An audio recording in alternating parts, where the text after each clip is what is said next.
鲍教授，孩子睡觉打呼噜是怎么回事？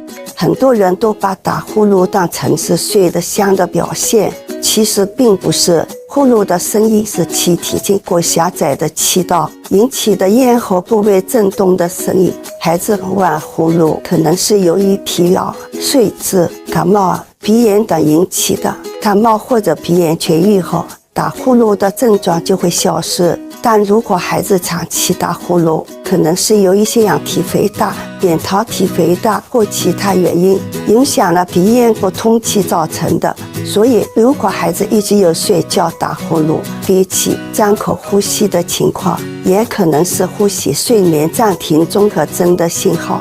家长要带孩子到医院的耳鼻喉科检查一下。